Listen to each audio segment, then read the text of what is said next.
A very warm good afternoon to all the respected speakers and participants of today's webinar.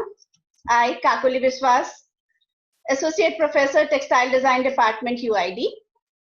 It gives me immense pleasure to introduce you all to today's esteemed speakers. Ahmedabad city and Bandhej are almost synonymous. Bandhej is the shopping list of any visitors of India, first heritage city. I'm proud to announce and introduce to you all Archana Shah, a founder of Bandhej. Archana has been working in the handloom sector for almost 40 years. She started her clothing company Bandhej soon after she graduated from NID in 1980. Over the year, Bandhej has created a distinct idiom in its design, offering a range of handcrafted, eco-friendly and sustainable fashion clothing that has an understated elegance with a chain of retail stores in Ahmedabad, Bangalore, Chennai, Mumbai, Goa, and an online presence. Not only she is a successful businesswoman, she also a literary person. She published her first book, Shifting Shades, Kutch Textiles, Traditions, Transformation in 2013. The book is her personal journey of discovering and also about her long association with the land, people, and their craft. She working on her next book on the value of handcrafted textile in the present content, and I wish her, ma'am, very best for the success of that. Everyone knows about Gatha, but very few people know about the man behind it. Sumiran Pandya is the co-founder and director of Gatha Handicrafts. Gatha was originally created and researching and documenting of Indian craft, cluster and heritage. Today, Gatha aims to bring the lost respect and wealth back to their heirloom artisanal cluster. Amidst growing online retail, Gatha intends to educate the customer about the immense value behind the handcrafted product through the stories of their origin, evolution, and making. He is a proud graduate of NID, and his area of specialization is user interface design. Sumiran has been associated with a various design projects, both for her private and government organization. He's also find time to contribute back to his alumnus as a visiting faculty and shared his experience with other design schools too. Let me now introduce to you all Zabin Jambu Ghodawala, founder and managing trustee of Sahaj, an organization of women's development at Dahod, Gujarat. Sahaj is a part of an organized social movement that seeks to promote sustainable development by offering better trading conditions of artisans while securing the right of marginal products and working the developing countries. Sahaj is working with the tribal women's artisans of Eastern Gujarat and provides home-based livelihood opportunity to address the issue of annual migration. Her passion of learning and keeping herself abreast with the latest in the industry trends has led her to take various courses from prestigious foreign universities such as Santa Clara University, USA, Social Impact International, USA, FAKT, Germany, etc.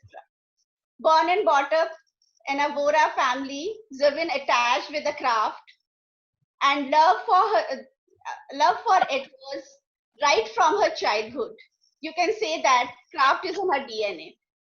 She strongly believes that craft sustains when it gives chance to artisans to earn enough from that skill. Now, I would like to introduce you one of our very own UID member, Taruna Vasu, Associate Director and HOD of School of Fashion Design. She is a fashion designer and an academician working in a fashion and design education for nearly 20 years now. Her core specializations are contextual studies, research, craft research development, design process, product development, and design pedagogy. With a postgraduate certificate from the higher education from Nottingham University, she has been developing strategies to innovate with the teaching, learning, and assessment strategies with a focus to accelerate student engagement and enhance their learning experience. She has also worked on a few craft and design intervention projects, apart from presenting research paper on fashion, craft, and pedagogy of various national and international platforms. Finally, I would like to introduce you today's moderator, Minnie Menon. She is the alumna of prestigious St. Stephen College, Delhi, and is the co-founder and editor of Live History India, a first of its kind digital platform to Indian history and culture, aimed to helping Indians and India lovers rediscover the many stories that make India. Live History India brings together the finest mind and latest research of Indian history. Minnie published her first book in 2013 titled Riding the Wave. Minnie also is the recipient of Chevening Scholarship for Journalism and has been recognized as the top 50 influence woman in Indian media, entertainment, and advertising.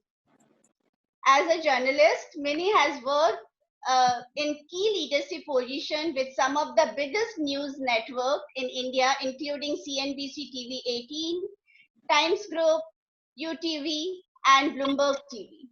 Now, I would like to request and hand over the platform to Minnie for commencing the webinar. Before that, I would like to request all the participants also please drop your questions in the chat box. At the end of the webinar, we're going to take it to one by one to all the speakers. Thank you so much. And Minnie, now it's yours.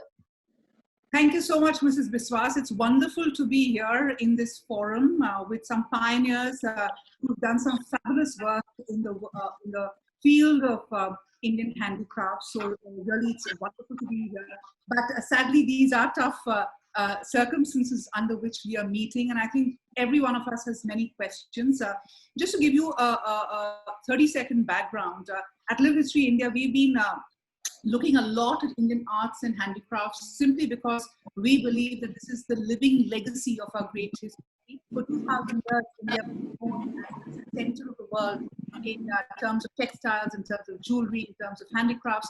And we feel that it's important to tell the story of these arts to help revive them. So on that note, I'm going to start by talking about the situation now. We know that the lockdown and the pandemic that we are facing has had a very debilitating impact on the economy as a whole, and particularly so in anything related to consumption and to the handicraft business. In the best of times, it's a very challenging business to be in, and I call it business because I really believe that artisans need to make commercial ventures out of their work because that is what is going to sustain it. So I'm going to start by drawing in Archana Shah, who's been a pioneer with Bandhej. She straddles both high street retail as well as working with artisans and weavers. And Archana, you know, you've been around for 40 years with Bandhej. Too long. Crisis that we are going to be facing, and this is not the last. But as a history person, I can tell you this too shall pass. But let's put in context what is happening right now. How bad is it on the ground, and how do you see the road ahead, at least in the immediate future? Well, I think it's been a time. Can you hear me? Yes. Yeah, sorry. Well, I think it's been a time to reflect. I mean, the immediate situation is pretty bad and grim, which everybody knows. But I think beyond all the grimness, what one needs to look at is I think a lot of people have realized that when man is kept, under this lockdown, there's a huge change that has happened to the environment, in terms of pollution levels, what happened because of industrial pollution, because of the vehicles, because of some way leading because of the overconsumption. And I think this is a time when people hopefully will start realizing that we need to look at the world in a different manner. So when you look at the handcrafted textiles or handcrafted production, it offers it offers an eco-friendly product, which I think is going to become very meaningful in times ahead. You know, because it addresses not only issues of employment, but it issues that would take upon you know about the environmental issues. So what is good for my skin, what is good for my environment, what is good, you know, a product that is good for my planet is going to be the future. So I think that handcrafted production really is, has a huge, has a great future. So we need to look at that, not just the immediate. The immediate in any case is going to take a while to get over and Right. We will talk a lot. I mean, I think 80% of this conversation is going to be about what are the learnings and what is the opportunity, because that's the theme, right? Review, refresh, and rebrand. But I just want to get a context of the situation right now and how you see the next 3-4 months. You know, normally the festive season is a time for growth, but are you even looking that far? Because a lot of the students will be interested in knowing how the industry and how you see, I have been writing a regular post every week on textiles, and that is why I think in the last many months I have connected with a larger section of artisans beyond the people we work with. And during these last 2 months, it's been very interesting that a lot of people have been sending me a message and sort of asking me if we could have a chat. And you know, in the month of April, most conversations were about what do you see? What do you see the future? How, what do you think in terms of what kind of production should be? And I kept saying, well, this, you know, there's so much uncertainty. Do not invest. Keep the money because that's what you need just now. Your savings should not be used in um, in developing a product or, you know, accumulating stocks. By the next month, by May, most people are talking about next year. So I think it's and that is a reality. So when we cannot look at this as only in terms of production and the next 3 months. The next 3 months are going to be difficult. Right. Let me get Sumirun into this conversation. Sumirun and Gatha, you're chronicling, you're archiving, and you're also connecting artisans. You're online, and that's seen as an area which is relatively, you know, perhaps better off, if you can use that word, than anything else. But let me break this question up to you in two parts. One is, how do you see the situation and the road ahead immediately? And second, what does being online really mean in circumstances such as this? Sorry, I missed your first question actually. There was some voice cut. My first question is, how do you see the current situation and the road ahead immediately? And does being online really give a different dimension to the period? See, especially for the craft sector, I personally feel the situation is not very bad, because there are 2-3 good things. First thing is, in the craft, you don't invest so much amount of money in, you know, tools and materials, such kind of things. So people are not invest like a factory. If you're running a factory, then you have a different kind of setup. You have different kind of labor. I agree with Archana. There are many people can survive or will survive because of their savings. You know, people are living in the villages. Their, you know, kharchas are not much, so they are in a good situation. But definitely their earnings are going down, and I think at least for coming 2-3 months this will be there, because until the shops will be open, they can't go for the mela and other things. But I also see it as an opportunity, because, you know, last 3-4 months people are sitting in their houses and they are not spending money for food, they are not spending money for movie, they are not spending money for any travel or anything. So these 3-4, you know, sector are completely stopped. So when the unlock will happen, when people, you know, especially for the online business or maybe in future for the shops and other things, people will spend. So maybe after 2-3 months, we'll see a really good jump in economy. So but we have to wait at least for a couple of more months. And the handicraft space per se, specifically, how has this crisis reflected on your supplies, your orders, etc.? Because I'm sure business would be hit right now. You see, people are buying. It's not like it's stopped, but it stopped because the courier service was not available. So you can't ship the product. So at least for 2.5 months, our office and everything was closed. But it doesn't mean that people are not buying products. Maybe they are not buying expensive product which they wear during the function or festivals or other things. But they are buying utility-based product. They are buying today. Maybe they are not buying expensive silk sarees, but they are buying cotton sarees. So because most of the time they are at home and they can't wear expensive sari and just roam around in the houses. So people are buying. It's not like it's completely stopped. But definitely the pace is little down. It's not like what you used to. Right.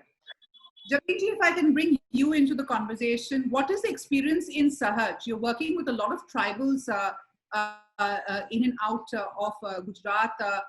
What is the situation over there? Because very often a crisis like this can really have a cascading impact and lead to a lot of distress in communities which are dependent on crafts and their products being sold in the marketplace. What is your experience? Yeah, Mini, fortunately, our artisans are not only dependent on craft because they are marginal farmers. So they have a small agriculture also. And during this critical time, government helped them a lot. So they do not have a problem of eating or something. So they survive for this 2-3 months. But definitely, coming time is difficult for them because whatever agriculture and whatever they have, they survive on that. But now the time is really difficult for them. But at Sahaj, we have a working type of like from home working from the beginning because it's a project for the women and we always encourage them to work from home.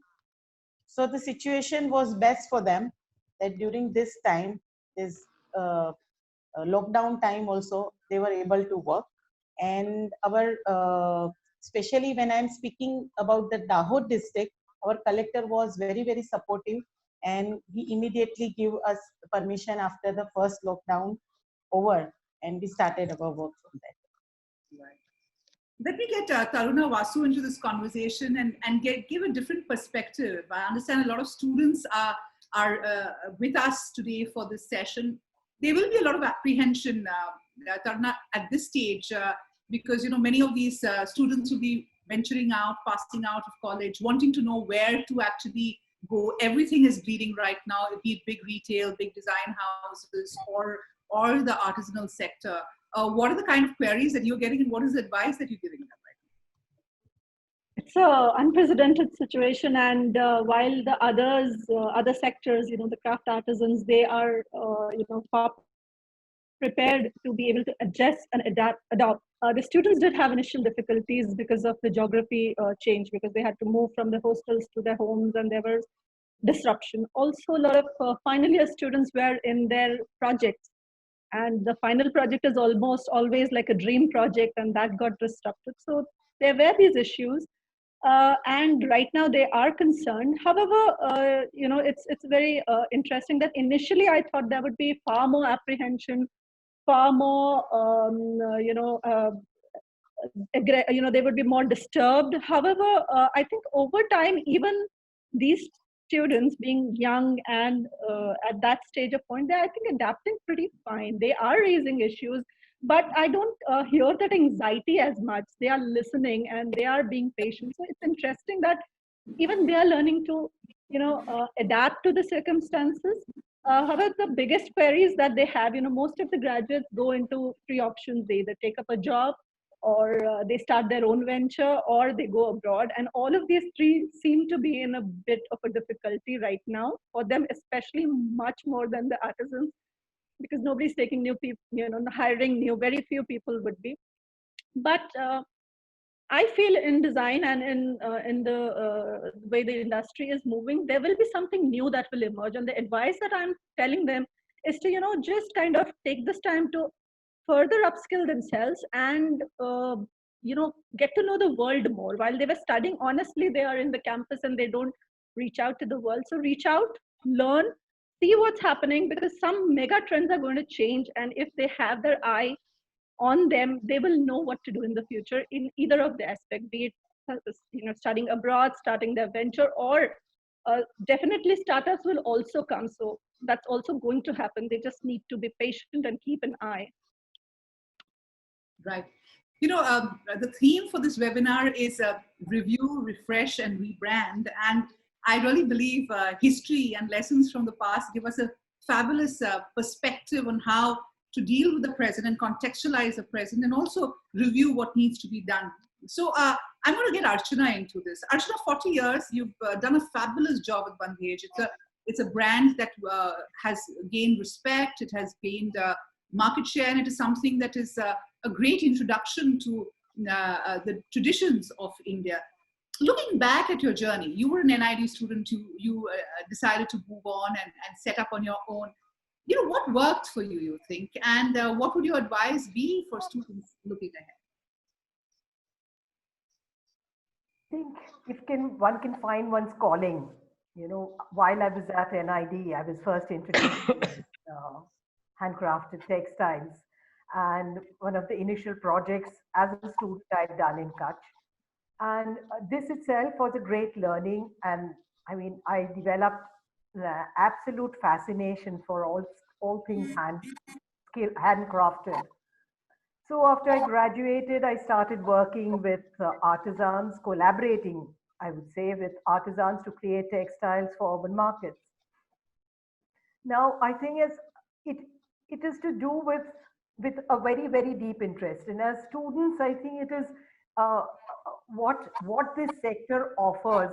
The handcrafted sector, the kind of diversity we have, the kind of handcrafted skills that we have, diverse skills that we have, it is the largest variety of skills anywhere else that you can find anywhere else. So for students, this is a great opportunity to be able to collaborate, to create small scale production, because you cannot do this anywhere. So look at the handcrafted sector offering this great opportunity to create textiles, which will then give your product a distinct look. So for both fashion and textile designers, I think the handcrafted sector offers many opportunities. Right. But it is not going to be business as usual, because I think if you analyze how the handicraft revival work has been scripted in India, it's the first wave had people like Kukul Jaikar, Mapu, a whole generation that really brought with Dastakar and a whole lot of these movements which brought a lot of the handicrafts that were dying. They gave them a lifeline and brought them up to a national narrative. Yes. The second phase was pioneers who, like you, made commercial successes out of it using great design, modern design parameters to traditional designs, and really making it contemporary and usable, right? Yes. Going ahead, where do you see the next wave coming in? What are the learnings from your own journey? Because it can't be business as usual. This requires, and this period leads to a lot of introspection about what can be the road ahead. That's exactly why I feel that there is a great future. There is an absolutely great future. I would not look at it only in the next 2 months, 3 months, 6 months, but going ahead, this is the sector. If there was the right policy, if there was a little support, you need a comprehensive plan for the sector. Individually, there are great opportunities for young designers to go and work with craft. But if we're talking about almost 30 million people in just the handcrafted textile sector, so it's an enormous number. But also, it's not like it's one kind of skill. It's a large variety of skills that we have. So if there was the right with the right political will or and the right policies, um, these amazing craft skills can be repurposed, but you need to then create, it needs to think out of the box. You need different kinds of marketing platforms. You need to create narratives, which in any case, inherently these products can offer. So if there's a right kind of team, there's immense potential. And on another level, we are talking, these are, we are talking of sustainability. We are talking, the handcrafted sector addresses most of the UN goals. So, the world is ready. There is a market. I think one needs to bridge this gap between the producers and a market. There is a market somewhere that wants ethical products, eco-friendly products, something that is good for the planet, something, this whole movement, the slow fashion movement is gaining footing. Just 20 years back, nobody would have talked of organic and eco-friendly. Today, these things have a lot of meaning, especially for the young who are really concerned about their planet. So I really think it has a great future. Yeah, if it's done right. And this has been mainstreamed, right? Everybody's talking about environment. Yes. These are not catchwords anymore. These are realities. Especially just one point before I get to Sumiran and the rest of the panelists. If you have any questions, do kind of type it out in the chat column of this webinar so that we can take up your questions. After this round, I will take up your questions. And the second thing is, if you have a specific question to one of the panelists, mention the name and also mention your name. So Sumiran, let me come to you now. As Ashna said, it is about, connecting the artisan with the market. And there is a market, and there is a new vibrant market out there. What I find interesting about your story is like us, others, when we start interacting with the artisans, we realize that, hey, what we really need to do is tell their story and get them connected to the market. Because we carry such fantastic legacies, and they are really, it is distressing to see how the conditions are and how many youngsters among the artisan families are moving to other countries because it's just not sustainable or commercially viable for to kind of follow this. What are your learnings out there? What are the one or two stories that you could share with us where you think that you've made real impact and where you can really glean that there was an improvement or there was a turning point for you? See, first of all, I don't think all the young artisans are moving. Okay, there are many places where craft is actually flourishing. Of course. If you talk about Bandi work in Bhuj, then I don't think in past there were so many artisans. If you talk about Chandiri or Mysore, there are many clusters actually. And I recently been to Tamil Nadu, so each and every village has a 4,000 rooms. So it's not like it's dying. Maybe a couple of crafts where it's a tribal craft, only few people are involved in making the craft. So then it's possible they are survival skill. I mean, they are not able to sell their products. So issues are there, but it's not like entire craft sector is, struggling or no young people want to work. So it's a different scenario. Second thing is, see, I don't have any, plan in terms of what we'll do. Everything happen organically. So whenever we are going, we are learning from the field and then we are applying into our business. We never made any model like business model or profit and loss statement. So nothing happened.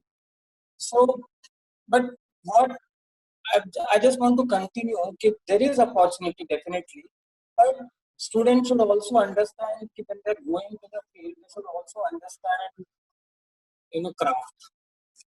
If you're just going and if you feel I'm a designer, I'll work with artisan and make a beautiful product. So I think the artisans are better designers than you. In many places, even 90% places, they have better sensibility. And another problem is it's not a simple task because there are so many design schools, and especially in Gujarat, every design school students are going to artisan and they are thinking when we'll go, they will collaborate with us. It's not a scene. Okay, because they are entertaining almost. There are many artisans I know they have developed templates. If you're going and asking how you make this, they will give you a 3-page ka photocopy. Please read this. So this is the scenario actually. So what I believe in, like especially for the students, last 3 months, 2 months, you have realized who you are. Now it's a time to do some practical things. There are many opportunities in the market, especially for interns. Okay, there are, because companies don't have capacity to hire full-time people, but definitely companies are hiring interns. So you figure out what is your interest area or what you really like. You can just go and work for 2-3 months as experiment and then figure out your direction. And then, as Archana said, you can go and you know uh, work with artisans, or if you want to start new brand, or if you want to develop new kind of products, so then it will be a better uh, steps rather than just thinking today I'll go and figure out a person and then create a brand. Because right now the market is also not, because the selling product is a very difficult task rather than making product. What I realized in so many years. I mean, especially as a designer. Okay, great. So I'm very happy to hear you say, Sumiran, that the youngsters are gung-ho about it, because our experience in many places has been that, many of them have gone to engineering and IT colleges nearby, especially in the South. It's always heartening to hear somebody say that, it's thriving, and I'm sure it is thriving, because for every case such as this, we've also seen young entrepreneurs who've matched education with legacy and really are doing well. And Javiji, let me come back to you. The tribal community, you said, of course, they have other sources of income. And, the crafts, I mean, I was looking at some of the work that Sahaj is doing. It's really fantastic. How are you planning to, what is the next frontier for you to take this to a larger marketplace? Because if you see similar work in Masai Mara, in the tribal areas of Africa, they've done a very good job in mainstreaming this and taking it to international designers, etc. What are your plans around that? Yeah, Mini, what I have seen that I am little differ for the other panelists, that during the lockdown time, we received very good orders. And I was also wondering that why it is happening. Even day before yesterday also, I got very good order from outside the India. So I am also wondering that it's not that craft market is declining, because people are preparing themselves. Most of the time it happens that we have more orders and less supply. So craft market is always in demand. People want good craft product. What Bandage is making or what Gatha is selling, that type of things are really really in demand in the market. So for me, this is a time for review, that what my people want and what my artisan want and what my client want. So this is a great time to review our business, add on our new line of product. And also this is a time to connect with the buyers, with the consumers. So it's a great time to work on. So we are working on that strategy. And also this is a time to think on that now for next 6 months or 1 year or 2 years, what kind of product people are going to buy. So we are working on that, how to strengthen our present product line and how to add on new things. So we are working on that. We are also planning few trainings and all, and also working on design development. So I am looking at this period as a great future. I can see that हर बार ये होता है कि अगर अंधेरा ज्यादा घना होता है तो सवेरा भी बहुत अच्छा होता है. So I can say कि आने वाला जो दिन है, आने वाले जो दिन है, जो फ्यूचर है, वो सचमुच अच्छा है. And if we are talking about the students, what I have noticed that our students are not connected to the roots. Many times they are just doing things on paper or going through the internet, and they're not going into the actual field. They're not going to the people who are really working. They're not understanding. Day before yesterday, I was talking to one of the designer, and she sent me few beadwork design, and I say, we are not doing this kind of beadwork. She said, no, I have seen you are doing such kind of beadwork. I say, no, this is loom based, and what we are doing is a handmade. So she don't know. So this is a great time for the student to go and know what actually artisans are doing. And I'll suggest to the artisans, to the designers, to study the nature, to go to their own native places, what kind of craft their people are doing, to visit the heritage places and things like that. So that all will be useful for the future. And that's what we are doing at the Sahaj also. Do you see a disconnect between students and grassroots, and how are you at UID really bridging that gap? Yeah, Please, ma'am. Yeah. So, yeah, there is a disconnect because the students are exposed to a lot of things, the internet, a lot of things that come, which are far more glamorous looking, more appealing visually. So, therefore, that there is that disconnect. However, I wouldn't really call it a complete disconnect. It's just that they have moved on, and it just takes a little to get back there. So, I think with students, it's very strange. I'll share this, but I think every student aha moment at some point, and as educationists, what we can attempt to do is through our projects, through the kind of challenges that we give to them, we kind of keep questioning and kind of tinkering that nerve where it is. A lot of students we may hit while they are graduating, but sometimes later. So I don't know. It's a strange answer, but that's my experience. That's how it has been. It's just about fusing two things together, and suddenly you get that connect. It's there. It just the dots need to be connected, and what we can do is only create that environment where there are more chances of it happening. We question them. We ask them some really, really grounded questions. Make them think deeper. And again, keep rebranding how we are doing the same thing. So we may be still teaching them, let's say, surface ornamentation, but along with that, can we kind of take them a little further and push and ask certain other things? So that's all we can do. We are like the fertilizers and the ground. They have to find their own Fair enough. bloom. Fair enough. Let's take some of the questions that the participants are asking. I'm going to throw the first one at you, Archana.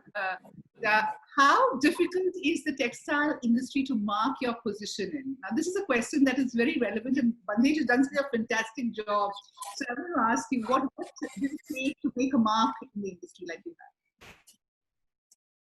have? Now that we're talking about artisans, let me give an example of an artisan story. The Bandej story has been out in the known. There is in Kutch, in a village called Bujodi.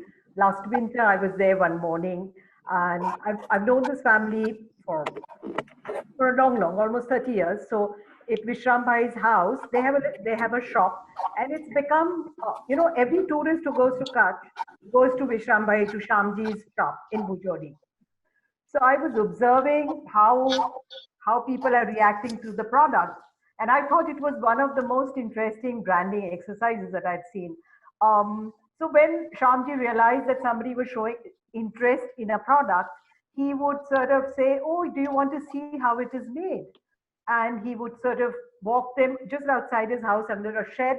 There was a loom and there was a spinning wheel. And if somebody sat on it or he showed them how to do it, then they went back into the shop, and then nobody haggled. No general idea is that when people go to rural areas or to a smaller mandi, people think they can bargain. But after seeing that process, nobody bargained. And practically everyone who did visit, and I spent the whole morning there, bought something. I thought this was, Brad, this was because the minute you understand the process of how something is done, there's an appreciation for the product. And I thought that was such a great branding exercise. The way he's dressed, the way his shop looks, the way they show the process, this, I think there's a great learning. And he is next generation. He's somebody who's in his 30s, who's very passionate about craft. And so I would like to make that little correction that a lot of young artisans, you see, if they sustain work, they will continue this. All the people we work with, and there are a few hundred artisan families that we have worked with, their children see a financial benefit and want to continue in this. So I'm just not, it's not always, you see, when one thinks of branding, it's a very, we always look at it as more sort of looking at it as, say, Louis Vuitton, how Louis Vuitton branded his product. When you're talking of the craft-based product, I think the branding exercise needs to be very different, because the process of how something is done, that is showcased and talked about already, that builds value for the product. Somewhere through Bandhej, we have done the same thing, because we have always worked with handcrafted textiles. We sort of try and narrate these stories about the handcrafted and so I suppose if you stay true to what you're doing, it builds the brand. Fair enough. I'm going to take a question. This is coming from a person who says that I'm a metal artisan and creative designer. How can I develop a global marketing for my newly designed collection? Sumiran, do you want to take that? There is no single answer. How can you give? It's a very difficult question. Now, I think, first of all, there is not a single business is an easy business. Forget about textile or craft. If you want to open the Pani Puri Tela, then still there is a competition. No, so forget about craft. If you want to build a global brand, so first of all, I think with any business or any entrepreneurship or anything, the important thing is, I think, the passion, and second thing is dedication. Basically, you continuously you have to stick on your ideology. You have to convince people that this is a good product, this is a good brand, this is a good brand. Then only you can build a global brand. Otherwise, if you see, there are many things around the world. If you see the product, you say, "Isme kya khas?" It's a very boring product, nothing special. I'll never wear such kind of product or dress or whatever. But those people have built a very big brand. So building brand is not a single, some one to many or many to one kind of relationship. You have to apply many strategies. You have to be continuously working on your idea, and you have to push, and there is no timeline. I mean, you can't say in 1 year I'll be successful or 2 years I'll be successful. I mean, it's difficult. It's not a simple task. Fair enough. Fair enough. So what I would like to say, figure out your market and figure out your design language, develop some product, take feedback, then develop again, and then just continuously stick on your concept. Sure. So one day you will be successful. It's an ongoing process. There's never a destination. It's a journey. Yeah, because even if you see all the big people, they are still not being they are successful. I mean, the Google is again trying new things. Samban is also doing. There is always a possibility. Fair enough. Fair enough. I'm going to ask you the next question. So this comes from somebody who says, why are all brands which are promoting craft so expensive? Is making craft reasonable likely to lower its value? And is that why craft is becoming expensive? Which of you, I'm going to ask Archana and Sumiran and Javeenji this question. So Archana, it's your turn first. Do you think gradually as brands are coming in, crafts are getting more and more expensive? I think it depends on where it is sold. I'll sort of narrate 2-3 quick stories. Recently, I'd gone to a place called Barijori Hat. This is in Orissa, the western part of Orissa, which is the largest handloom market, weekly market in the country. on a Friday morning between say 10 and 1 o'clock or 11, no, 5 to 11, whatever, early morning to 11 o'clock, they do a sale of over a crore and a half. On a good day, they've done 2.5 crores. This is fantastic. Small weavers from surrounding areas, and Orissa has a lot of handloom weavers, come to sell their product directly to local people. There are small traders who come to buy, who again sell in smaller towns. So it's the local people buying handlooms, which very well says that, you know, there are no other overheads. This is not a government enterprise. It is something that the weavers themselves, it's on an open land. You pay 10 rupees, you spread your chatai and you sell your product. And this happens every Friday morning. I think we need to look at different marketing platforms of this kind for organic produce. It can be food, it can be clothing. This, I think, is the future of handloom. So for different markets, the price ranges would be different. Obviously, the input costs in developing products, when it's a high-end product or it's, you know, so it's, I think for the handloom sector just requires different kinds of marketing platforms. So you don't think it's necessarily outpriced? It's really, you know, there's another company called Charkha, done by Prasanna. Prasanna is a handloom activist based in Bangalore. He started an organization called Charkha, and they sell, I think, almost 25,000 meters of handloom fabric, only natural dyed, every single month. Which is huge for a small. It's a women's cooperative. Completely, it's only women who work there.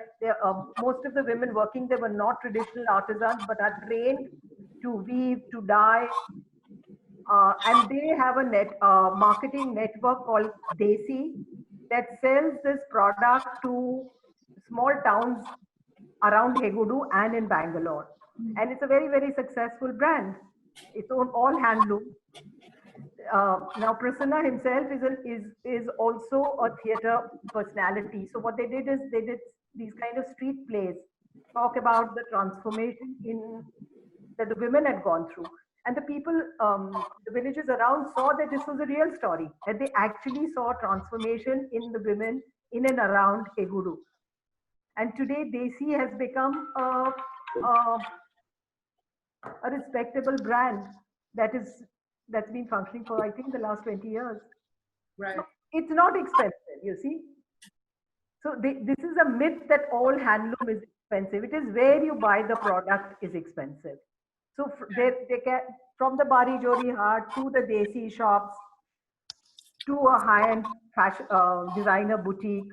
There are different customers with different needs and different. So I don't think. Okay, fine. A blanket statement saying handloom is not necessarily expensive. So Viren, very quickly, do you want to lean in on this question very quickly? I think it's us who made craft expensive or cheap. Actually, if we'll see, let's say 100 years ago, so then all the machine-made product used to be sold in the showrooms. And there was exclusive showrooms where they used to sell machine-made. So this product is from UK or whatever. There are many brands. And craft used to be sold in the heart. Still they are selling, as Archana said. And today it will say is completely shift.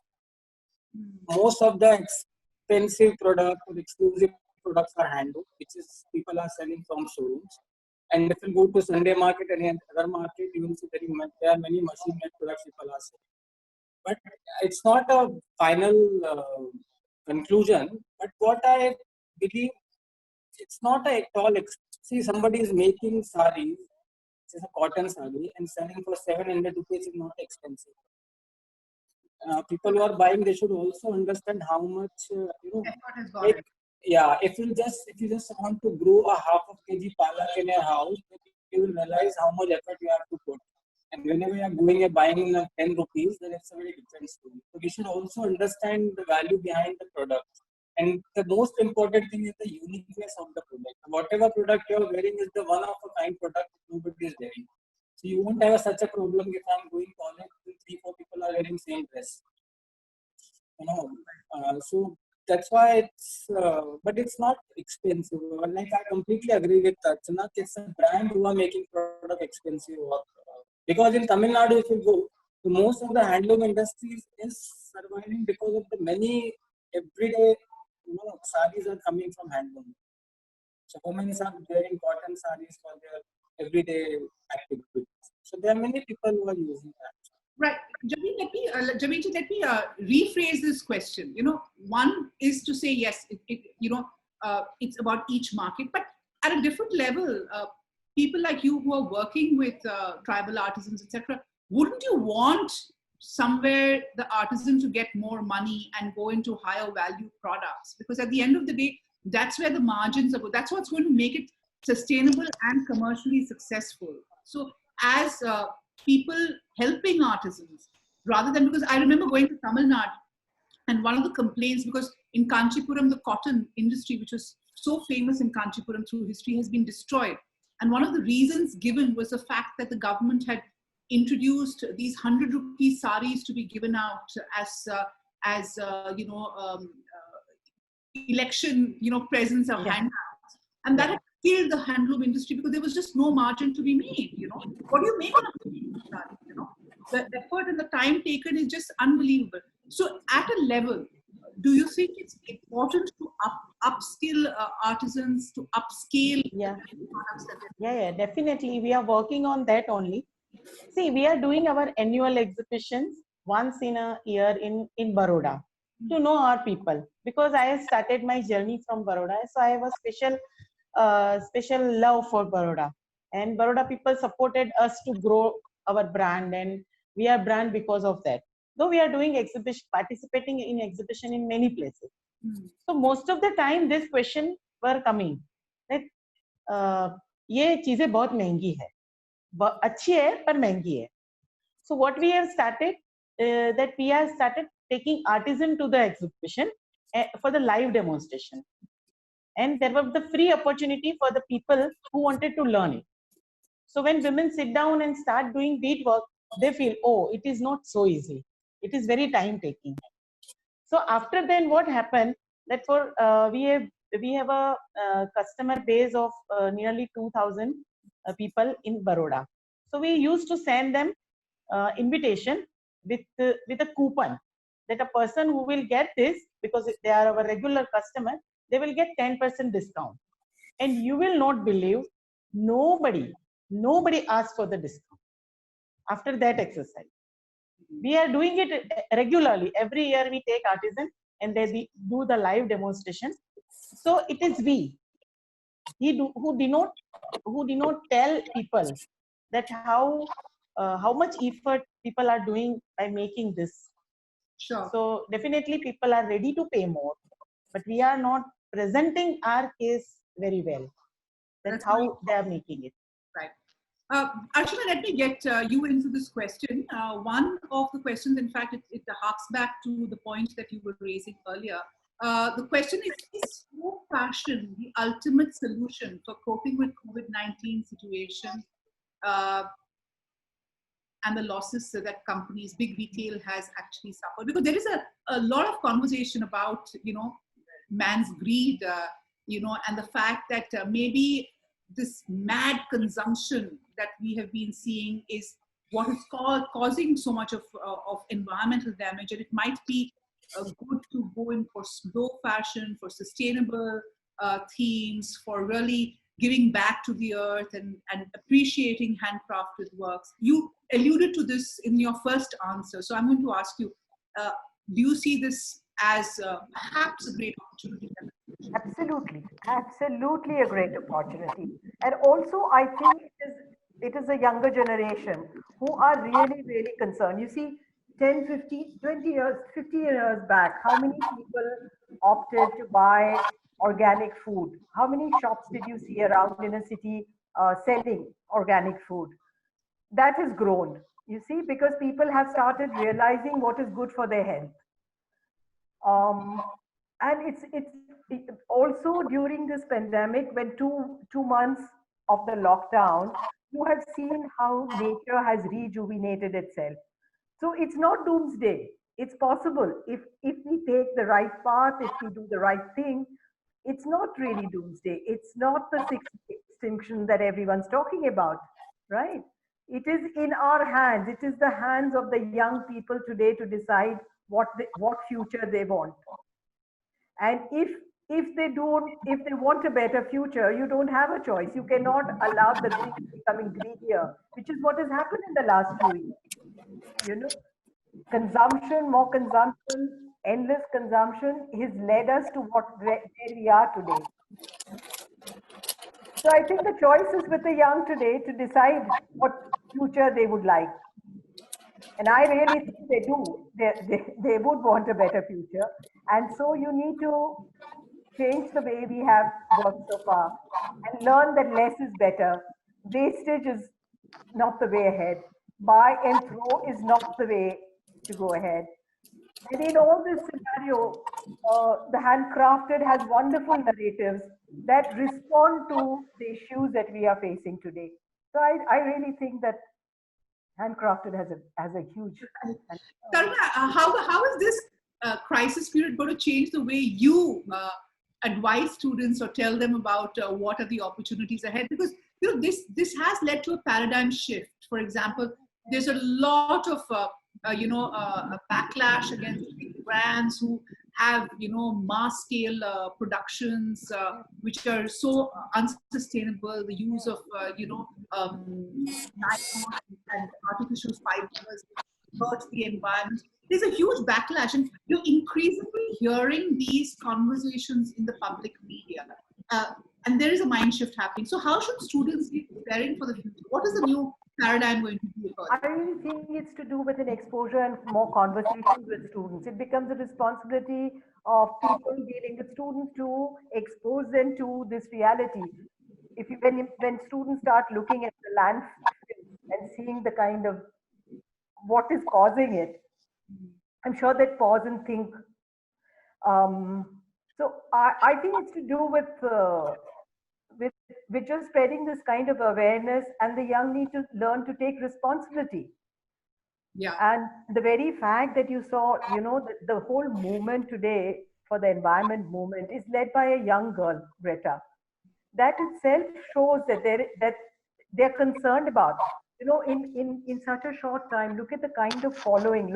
It is only the pandemic that stopped it. Otherwise, you saw thousands and thousands and thousands of people in the streets in every city in the world. So this very clearly shows that people are conscious of they would want to make a difference. Right. It is, if you decide you want to make a difference, it has to begin with seeing what is happening and then wanting to make that difference. Right. Taruna, how are you going to facilitate this in the classroom? How is your focus going to be going ahead? I think, again, while the students are doing any sort of a design process or a project, the questions have to be definitely that how is it going to impact the environment around you? And by environment, it just doesn't mean the physical environment. I think environment has many layers. So that conversation, as Archana ji said, those conversations have to happen. Secondly, we have to bring in people who have experience within various sectors. They can come and share, because that is going to make a bigger difference, because they're going to hear a lot of different opinions. And that's where, while they may be sensitive about it, but they also need to strategically figure out what they can do with it. And thirdly, I think they need to be given those problems again and again as exercises, and they need to come up. I think this generation has a brilliant way of seeing things, because if you actually give them, if you reduce the crap of dots that they are living in, then they can do the connections faster than us. Only thing that we have to help them with is to kind of figure out that this is useless and this is useful. I think then the rest they're able to do. Right. And of course, 3 points. And of course, having forums like this with people like Archana Sumiran and Suniti is so important to actually get realistic pictures of what's happening. But any kind of work in this arena is also wrought with challenges. And often in a conversation like this, we tend to look at what is good and what is exciting, and not necessarily the small hurdles that you need to cross, and it's important to be aware of those hurdles. So I'm going to get each one of these people on the panel to talk a little about that. Also, for the people who are listening, who want to do this as and see a future in this, really should be cognizant of it. So Sukiran, I'm going to start with you. You've been on the journey for 8 years with Gata, and as you said, that as you go along, you're learning. There is not been a centralized business plan that you've gone with. It's really been, innovating on the ground, learning from the ground. If somebody listening to this conversation would want your advice, what would your advice be, the good and the bad?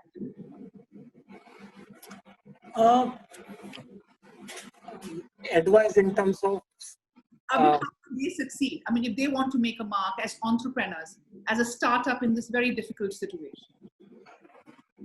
I'm still trying to make a mark actually, but see what, as I said earlier, you should figure out what you really like. Like in my case, I started with engineering. You'll have to. I said, can you hear me? So I'm saying you should really realize what you really like. So that's a very important thing, because when you like something, then you can put your 100% into it. Like I started with engineering, then from NID I did masters in user database, but then I shifted to craft. So then slowly I realized that my interest is in craft or in storytelling or research work or whatever.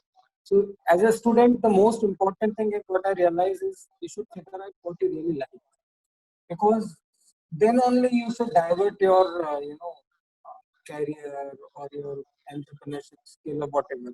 Because if you just reading a business magazine and then you're thinking this is the opportunity, I'll start this business. So I'm sure after 1 year, 2 years or 6 months you'll get bored. And then you won't be able to apply your 100%. And it's very important to succeed. You have to apply your 100%. So first of all, figure out what you really like, and then slowly, choose the direction. If you like photography, then you can figure out career in photography. If you like textile design, but if you're just thinking textile design is a good opportunity, I'll go to textile design, then it's not a case. Okay. As an entrepreneur, what are the challenges that you have faced? What are the biggest challenges that you have faced? Every day you are facing challenges. I mean, there are so many challenges, because first of all, you have to figure out all the domains. You have to figure out accounting also. You have to figure out marketing also. You also have to figure out technology part. Then you have to figure out personal communication, PR. So there are many domains which you have to cover. Maybe you have people, but if you want to guide people, then still you should understand what is happening. So there are many challenges which you face, but it doesn't mean you won't be able to, learn, or you won't be able to come out. But there is no defined challenges which you can, explain. These are the challenges. Like for example, this COVID situation, there are many challenges. Now, recently we are facing challenges with shipping. So there is not at all a point-wise things which you can explain and which you can apply in your business, or through which you can get success. It's very different situation. Right.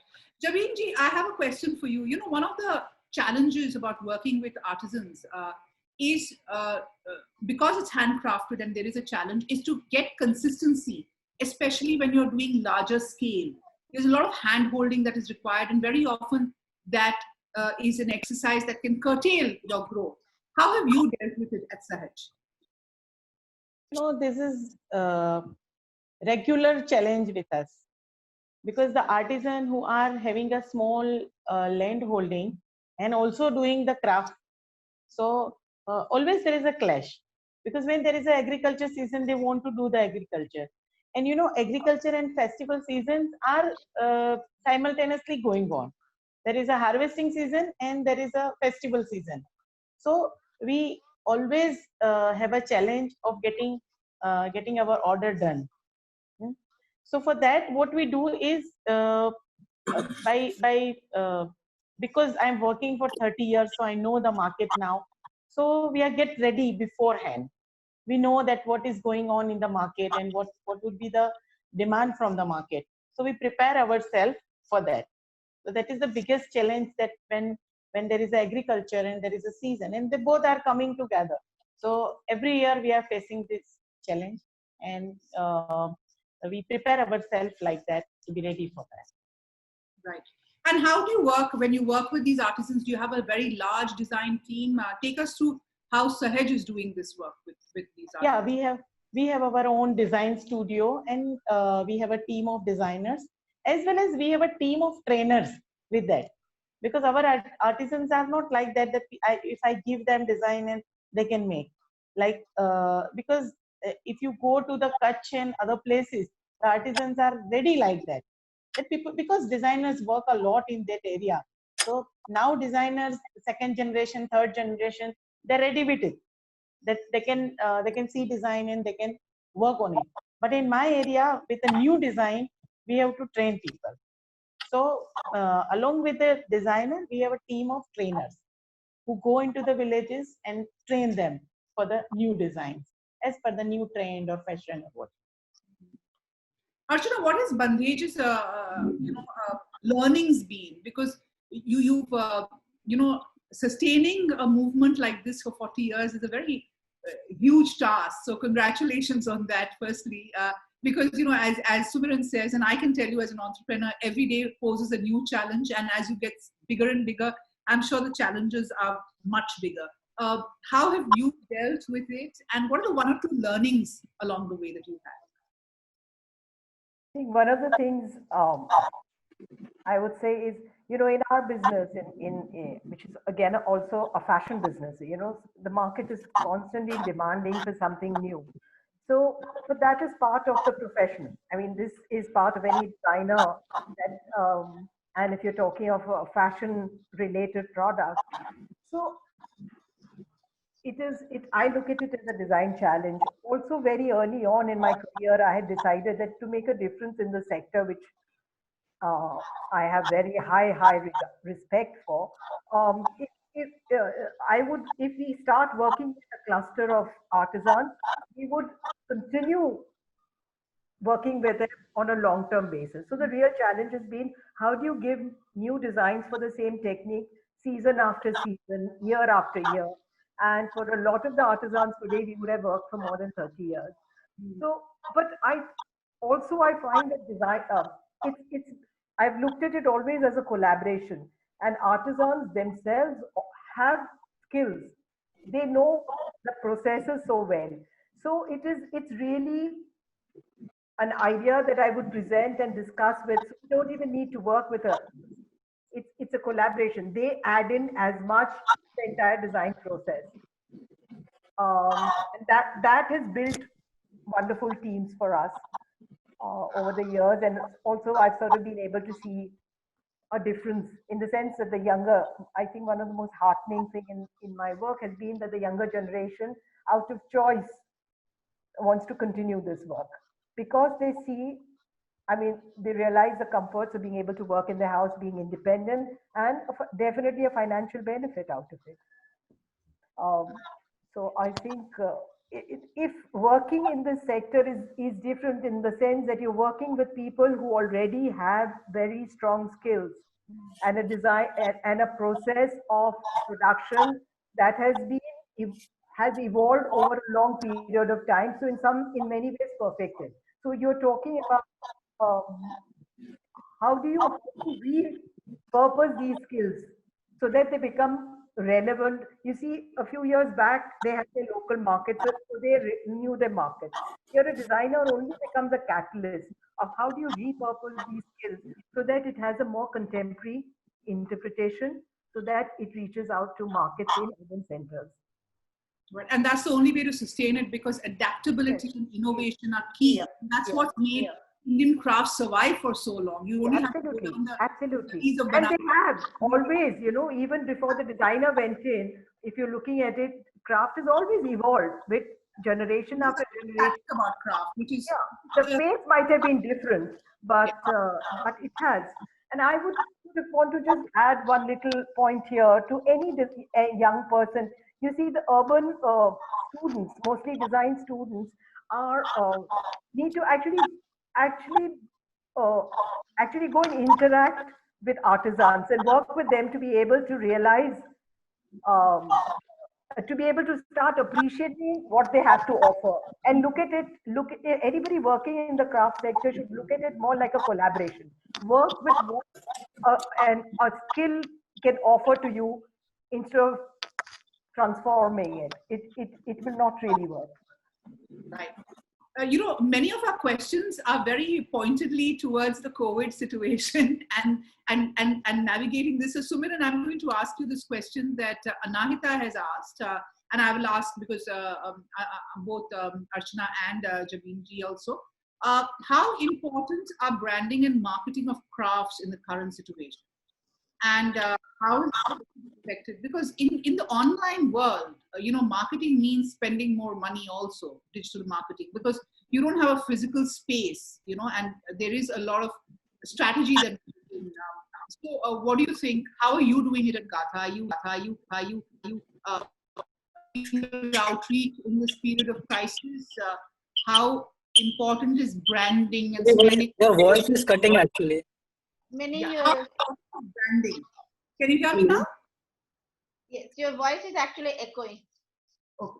So how important is branding at this stage and marketing in a crisis like this?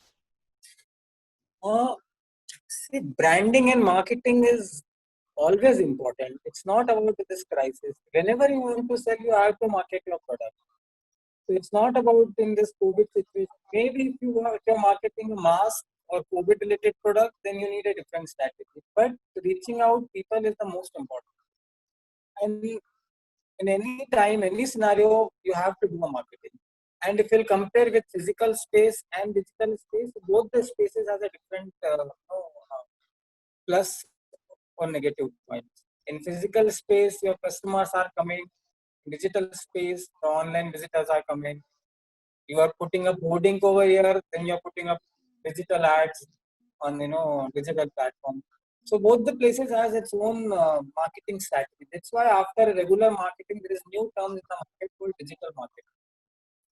No, but it doesn't mean that you have to.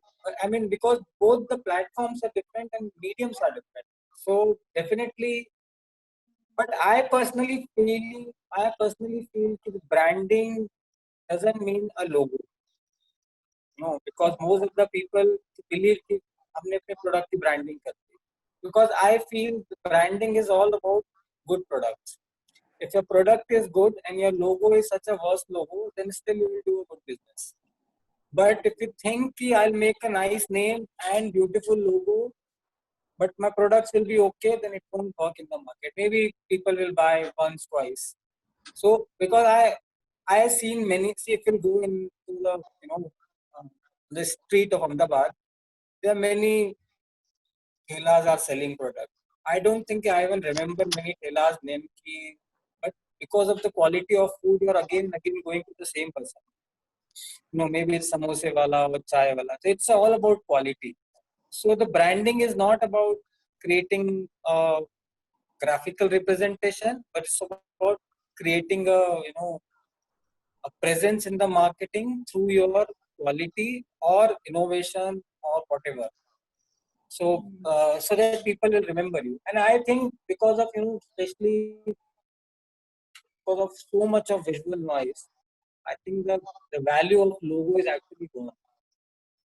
Because there are so many hoardings on the road. I don't remember even one logo now, apart from couple of logo, which is a very old logo. So we should actually redefine branding now. I don't know what kind of question you want to ask. Okay. Okay. Okay. Archana, how have you changed your branding strategy? I mean, immediate marketing strategy, because the branding strategy is a larger picture, but the immediate marketing strategy in these troubled times. These troubled times is too short a period to, we need to look at it in a larger thing. I agree with what Sumiran said, because I think it's communicating a story and matching a product with it, because just communicating a story after a while will fall flat. You need to have a strong, good product. to match that story. And I think that is the, but if you're looking at immediate answers, because this too will pass. You know, the COVID thing is a short-term thing, I would imagine, and it will pass. So I don't think there could be a strategy just for this small period. Whether you are, you know, whether your product has seen the times uh, pass through and times and sort of survived, it will survive now, I would imagine. I don't think there's a separate thing for the short-term period. Fair enough. We There really is a- need to look at the larger picture. Yeah, absolutely.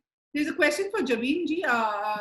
Javeen ji, is it possible that the trainers that you refer to, who work with, who are the bridge between the designers and the artisans, is it possible for young design students to pitch in? And I think this is a request coming in from one of the design students. Can they pitch in and be able to help you?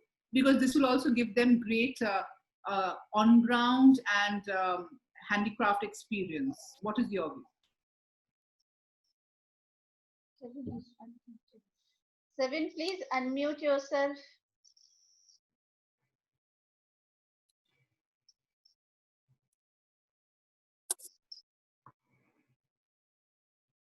Bridget, I think you have to. Yeah. There is a great opportunity for young designers to work as a trainer, because most of the time what happens that what designer is thinking, sometimes trainer is not able to translate it. So if designer choose that by even in COVID time, immediately they can do like that they create small videos how to make the product, and they can give it to the artisans. That will be great help. And this is a new line for designers, that if they know how to make it and they can teach how to make it, that is a good opportunity for the people. Fair enough. So you're seeing this as a good opportunity for. Yeah, it's a wonderful opportunity. So great. So maybe you know, you can get connected to some of these students who are interested in this. Yeah, sure. I don't know how much time we have left, Mrs. Biswas. So should I start wrapping up? Is there any interesting questions more which students had asked? You can.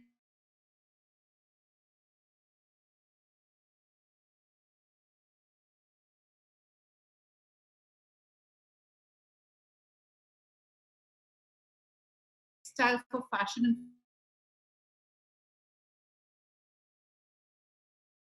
future. What do you think about how the fashion as a narrative goes forth going ahead? What needs to be done on this? Let me get Taruna on this first. Taruna, to underline the sustainability aspect and the importance of handicraft in this journey, what needs to be done from your standpoint? Because that's where you know, that's the future as we have been discussing. Sustainability, I think, has to be looked from all perspectives. Secondly, sustainability shouldn't be something that should envelop something. It should be something that starts from within. It should be something that should be the basis of everything that the students do. Secondly, I would think, yeah, they should think about not just in terms of fancy ideas or having ideals. On ground, they should know, is it sustainable for them? Is it sustainable for their clients and consumers? So it has to be that those questions have to have a 360-degree view: material, process, and the value that it will create both for the maker and the consumer. So these three aspects are largely largely the major points to be covered. If we can do that, we're sustainable. Arshita, there are continued doubts in the minds. I don't think the story of handicrafts and the sustainability, I think that's a narrative that needs a lot of iteration. But for example, there's a question talking about sustainability. Cotton fabric is widely used, but it takes thousands of liters of water to produce 1 kg of cotton, which is a fallacy, which is not right. But so do you want to dispel this myth and also talk about how perhaps handicrafts can, you know, and the community can talk about the sustainability aspect much more? Because I think there is misinformation or a lack of information on that. Well, I think cotton has really got a bad name ever since BT cotton or hybrid seeds were introduced in the market. And of course, there are over 3 lakh deaths, mostly cotton farmers, ever since they've started using the BT seeds. That is because of the high input costs. This doesn't seem to work. I mean, I think in any area of work, you need to understand ground realities. When there is no irrigation and you introduce seeds which require water at regular times and the amount of water. So it is versus yield versus, so I mean, the cotton story is a very, very complex story. But if you go back to the way, I mean, we've done this huge project in Kutch called the Kala Cotton Project, which is um, the um, the indigenous variety of cotton, which can grow with very, very little water. And in India, every single region had its own indigenous cotton. So, this thing about cotton guzzling water is to do with this hybrid cotton. There are so many myths about cotton, you know, that long staple cotton is good. India produced some of the finest textiles in the world, which is one of them being the muslin, which could pass through a ring, was produced from short staple cotton. So I think there are lots of myths that need to be, you know, these prevailing myths need to be shattered. Right. There are two questions. I'm going to quickly go through some of these. If we bring Indian culture, I'm thinking Indian motifs is what the person means. If you bring Indian motifs into a design, could it make the design more sustainable and more connected to nature, to roots? I mean, I don't know how to answer this or who to pose this question to. Maybe Sumiran, since you are chronicling and archiving a lot of these stories, let me pose it to you. See, first of all, I think we should really define the word sustainability. You know, it's a fashion now. We apply sustainability word everywhere. So even students don't know what is sustainability. So when they will start defining the word sustainability, then they will get clarity. And even in design community, it's a very, you know, shallow thinking. Because in today's scenario, you are living in a city, you want all kind of lavish lifestyle, and you're asking villagers to live a certain kind of life is not a fair thing. You know, and I personally believe 100% sustainability is not possible. Then we have to go to, you know, the Stone Age. No, and if you are asking to produce a cotton, you're you know, some 10-liter water extra you're, you know, spending, whatever. And then in your house, you're taking bath for like 3-4 buckets of water. So then your ideology has a big problem, you know, in terms of, see, we should understand our duty and rights. And then we have to define what is sustainability. Otherwise, you know, I don't think there is super solution for sustainability. The milk is coming from somewhere, electricity is coming from somewhere, the masala is coming from somewhere. How can you make, and you want everything in your kitchen or house, and how can you make your life sustainability? But what we can do best thing is we can, you know, reduce our consumption, or we can, you know, we can make our packaging better or transport better so that the environment will feel happy.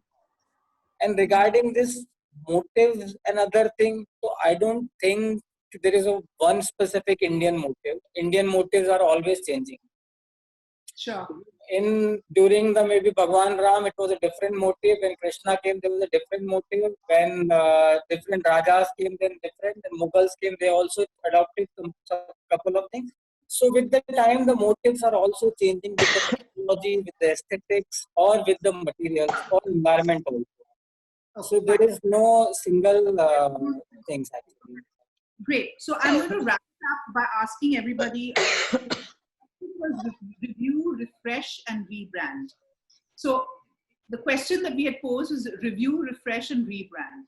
If there is one thing that, given the circumstance, and we've all agreed that, you know, this too shall pass, and we should not look at the entire gamut of handicrafts with a COVID lens specifically alone. So I'm going to ask you, what is the one thing that you would like students who have logged on to this webinar to take away from this conversation? What would your one advice be for them?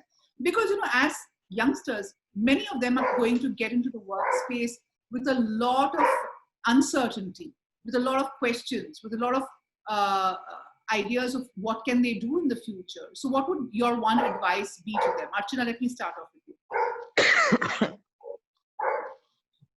Well, I think individually find what is of great interest to you. And I think and follow that path. That is the most important. I'm sure the education that they have received has exposed them to various possibilities. So this is the time to sort of reflect on that and sort of see which is the direction. There's so many directions that an individual design student can take, and pursue it with interest. Develop that further.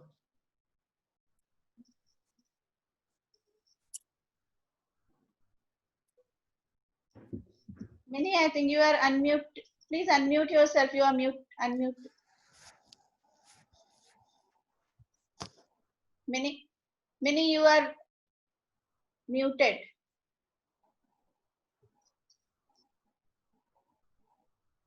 Abhijit, can you please help? Sorry about that. I had a dog barking behind. These are all challenges in these COVID times. So I'm going to ask Sumiran. Sumiran, what do you think? What is the one thing that students or participants should do? I think live healthy, and now situation has changed actually. There are many possibilities are coming in the market. As I said, people should join as an intern virtually or physically. People have started with their 50% staff, 30% staff. So there are many people who are also working with us as a virtually. So student can start exploring new ideas. They can join different companies, they can figure out their interest area, and they should wait at least for 3 months, 3 to 4 months. Then I'm sure the market will again start going up. Then there will be lots of opportunities. So there is no, it's not a full-time darkness. It's just couple of months.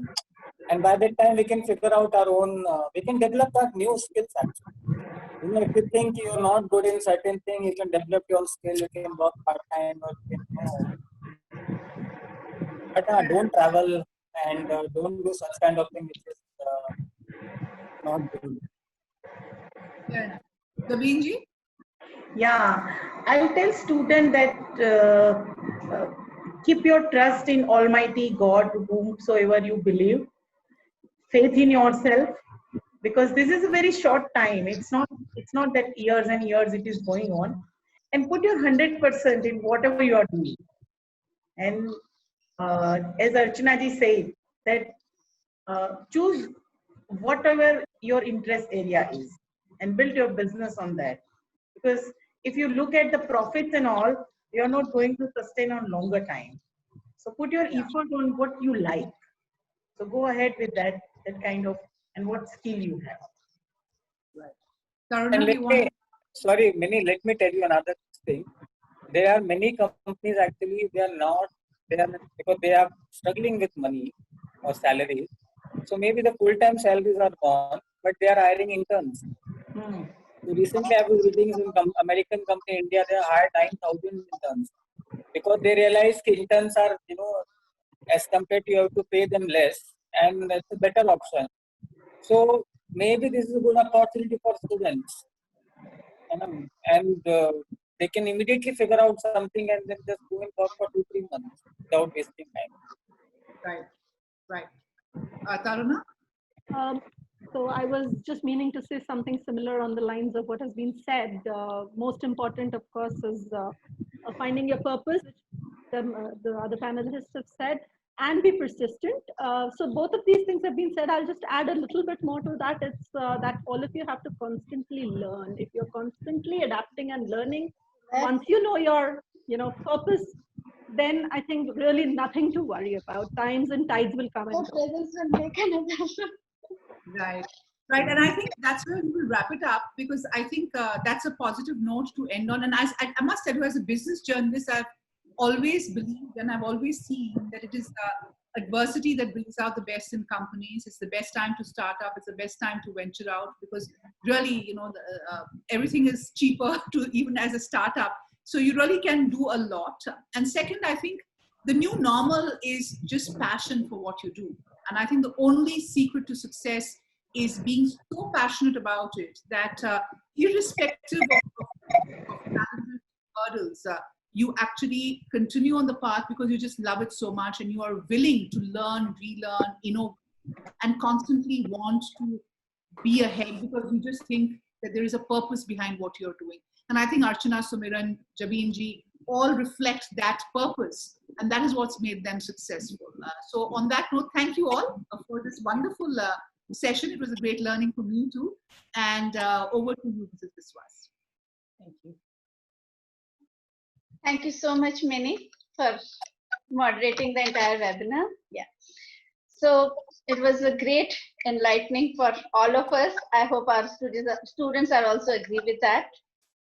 I would like to thank from our provost,